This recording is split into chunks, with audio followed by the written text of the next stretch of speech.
Bonsoir, messieurs, dames. Pardon de vous avoir fait attendre. Je vais vous dire quelques mots avant de prendre quelques questions. Je vous ai fait attendre parce que l'entretien que nous avons eu donc avec Sa Majesté le Roi du Maroc a duré un peu plus longtemps que prévu. Et l'objet de cette visite d'amitié et de travail entre cette fin d'après-midi ce soir et avec un départ, pour ce qui nous concerne, dès demain matin, était bien de couvrir le maximum de sujets d'intérêt mutuel, qu'il s'agisse de relations bilatérales, de sujets régionaux ou internationaux. Parce que le Maroc, en effet, est un pays ami et un partenaire stratégique pour la France. Et c'est ce qui explique ce déplacement que j'ai souhaité à l'invitation personnelle de Sa Majesté le Roi Mohamed VI. Et donc cette visite au caractère privilégié est, je crois, à la ressemblance de nos relations entre la France et le Maroc, fondée sur une vision commune et une volonté de poursuivre nos intérêts conjoints, non seulement au Maroc, mais également dans la région et plus largement en Afrique. Je veux avant tout remercier Sa Majesté le Roi pour son invitation et l'accueil chaleureux qui m'a été réservé et qui a été réservé à l'ensemble de la délégation qui m'accompagne. Et nous rendrons dans quelques instants donc à la résidence royale un tour familial. Je suis, je dois le dire, très touché par cette marque d'amitié et la nature d'ailleurs très personnelle de la discussion qui s'est nouée entre nous. Nous avons pu évoquer ce soir, d'une part, les nombreux sujets bilatéraux qui font l'agenda de notre relation, et j'ai réaffirmé la volonté de la France d'accompagner autant qu'elle le peut les réformes ambitieuses qui sont aujourd'hui menées par le roi, la modernisation des institutions, avec la mise en œuvre de la réforme institutionnelle décidée en 2011, l'émergence économique avec l'insertion du Maroc dans les réseaux et la mondialisation, et enfin le développement social et territorial avec les programmes de lutte contre les inégalités et l'initiative de régionalisation avancée.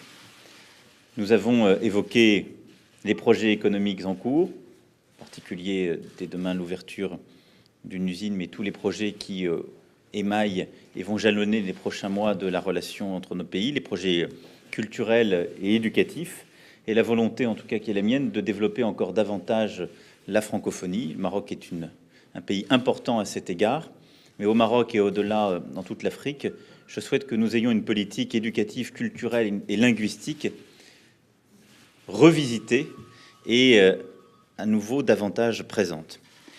Nous avons ensuite évoqué avec Sa Majesté le Roi plusieurs sujets que nous partageons. Évidemment, nos visions sur le conflit libyen. Je crois la volonté commune de trouver les voies et moyens d'une stabilisation de ce pays qui est une préoccupation en termes de sécurité de la région et en termes de routes migratoires.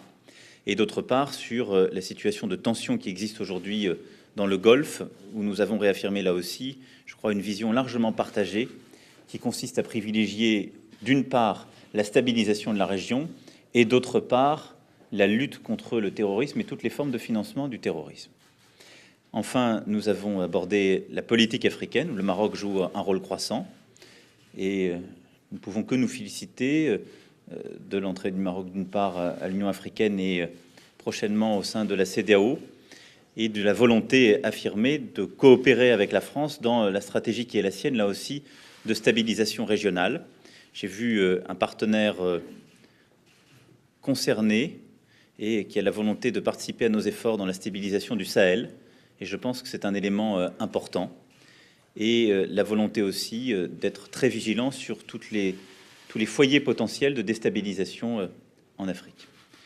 Plus largement, je suis pour ma part convaincu que la France et le Maroc ont aujourd'hui, ensemble en Afrique, une politique commune à conduire. Celle qui consistera à développer avec les entrepreneurs privés, avec les artistes, le monde éducatif, culturel, une forme de libération des sociétés partout où elles sont en train de s'épanouir et de repenser une relation équilibrée en Afrique, s'appuyant sur les sociétés civiles. C'est le cœur de la politique partenariale en Afrique que je souhaite conduire, où, à côté de la sécurisation parfois nécessaire et des actions que nous avons à conduire, il doit y avoir une volonté de développement une politique éducative beaucoup plus forte, également un travail avec les entrepreneurs, avec la société civile, avec le monde universitaire, pour permettre qu'adviennent justement les changements qui aujourd'hui sont en train de se faire en Afrique. C'est de cela dont nous avons également parlé avec le roi du Maroc, et je crois qu'il partage aujourd'hui cette vision. Enfin, nous avons réaffirmé l'un et l'autre notre engagement pour la lutte contre le changement climatique, et donc au-delà des initiatives diplomatiques qui ont été prises et que nous avons reconfirmées, c'est-à-dire l'adhésion évidemment à l'accord de Paris, notre volonté eh bien, de continuer en Afrique les initiatives diplomatiques et les initiatives concrètes communes qui permettront d'être au rendez-vous de la COP 21 et des COP à venir. Voilà en quelques mots l'essentiel des discussions qui nous ont occupés pendant ce premier échange, avant évidemment de poursuivre dans la soirée. Je vais maintenant répondre à toutes les questions que vous avez.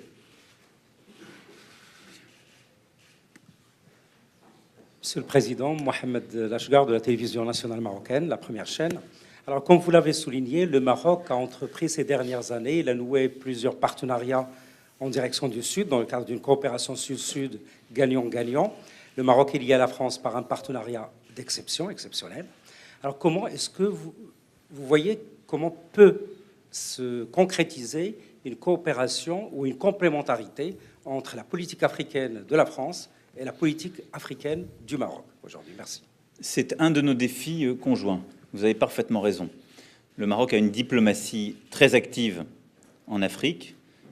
Le roi m'a longuement parlé de ses voyages récents dans, je crois, plus de 14 pays africains durant la saison dernière.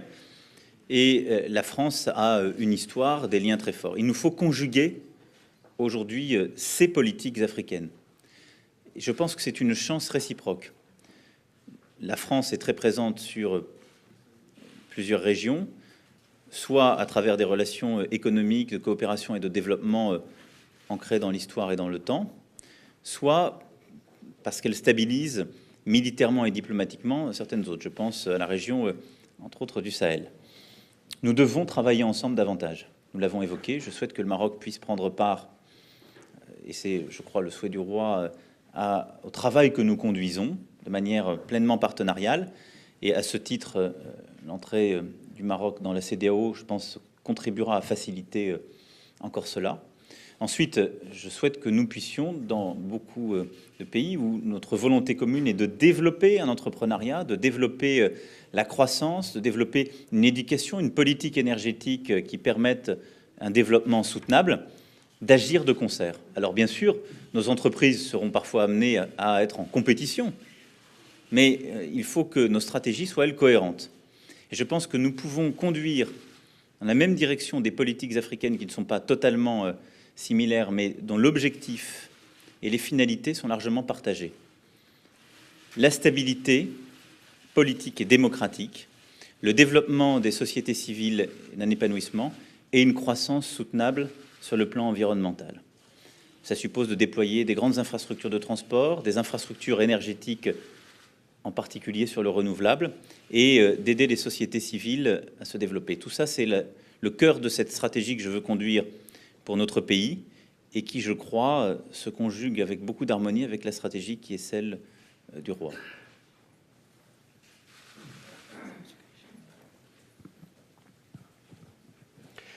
Bonsoir, Monsieur le Président. Bertrand Galichet, France Inter. Vous venez de parler de stabilité politique et économique.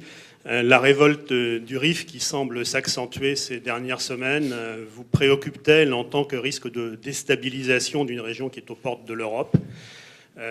Est-ce que vous ne craignez pas également que la répression de ces manifestations puisse comporter des atteintes aux droits de l'homme? Et avez-vous évoqué ces sujets avec votre interlocuteur, le roi du Maroc? Merci. Nous les avons évoqués d'ailleurs dès le début de la visite, parce que je les ai abordés de manière très directe et très naturelle. Il ne m'appartient pas ici de tenir un jugement sur un sujet de politique intérieure.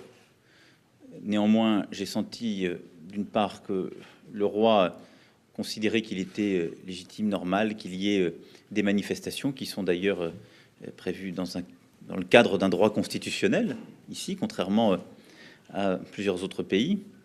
D'autre part, que son souhait était d'apaiser la situation en répondant justement aux prémices de ces mouvements et en apportant une réponse concrète, une considération à cette région et des réponses très concrètes en termes de politique publique. Et donc la discussion que nous avons eue ne me donne pas lieu de craindre justement une volonté de répression quelle qu'elle soit, mais plutôt d'une réponse dans la durée et sur les causes profondes de ce qui est advenu. J'ai enfin plutôt entendu un roi du Maroc préoccupé par le sort de cette région qui lui est chère et où il a pour habitude de passer du temps, ce qui est d'ailleurs une pratique qu'il a inaugurée. Je vais prendre encore une question. Samia Erazuki avec Reuters. Est-ce que vous pouvez discuter un peu plus la conversation concernant la crise entre les pays du Golfe? Est-ce que la France va rejoindre la proposition du Maroc pour faciliter un dialogue entre les pays du Golfe? Alors, depuis le début de cette crise, j'ai eu l'occasion de m'entretenir avec l'intégralité des parties prenantes ou des pays qui leur sont les plus proches, avec le double objectif que j'évoquais tout à l'heure, la stabilisation de la région et donc une désescalade, et la volonté de ne pas aller jusqu'au blocus, et une clarification de tous les liens et tous les financements de groupements terroristes, quels qu'ils soient et d'où qu'ils viennent. J'ai pu constater que le roi du Maroc partageait cette préoccupation. Notre volonté, c'est que ces parties se reparlent et puissent trouver d'abord la clarté qui est demandée par les uns et les autres, et une désescalade de la tension qui s'est construite durant les dernières semaines. Nous n'avons aucun intérêt à ce qu'il y ait une tension, en particulier entre l'Arabie saoudite, les Émirats arabes unis et le Qatar d'autre part, mais plus largement entre les États qui se sont exprimés dans le cadre de ce conflit. D'abord parce que notre souhait est que le Golfe demeure calme et stable. Ensuite parce que l'ensemble de ces États sont partie prenante des crises que nous avons à connaître, qu'il s'agisse de la Syrie ou de la Libye. Et nous devons, à ce titre, réussir à conjuguer nos intérêts. Nous connaissons les différences de sensibilité, d'intérêts qui existent. Elles ne doivent pas nous conduire justement à une escalade. Le roi du Maroc a eu l'occasion de s'entretenir avec plusieurs des protagonistes de cette crise. Moi-même, j'aurai l'occasion dans les prochains jours de m'entretenir à nouveau avec les dirigeants d'Arabie saoudite, des Émirats arabes unis. Le Cher me visitera la semaine prochaine à Paris et je reparlerai à l'émir du Qatar, entre autres. Donc, je pense que c'est en nouant ces discussions, en clarifiant les positions, que nous arriverons à plus de stabilité. C'est en tout cas mon souhait, et j'ai pu le constater, le souhait également du roi du Maroc. Nous avons le temps pour une dernière question. Je suis privé d'une dernière question, puisque nous devons rejoindre à une heure donnée. Je vous remercie en tout cas pour votre attention. Bonne soirée, messieurs, dames.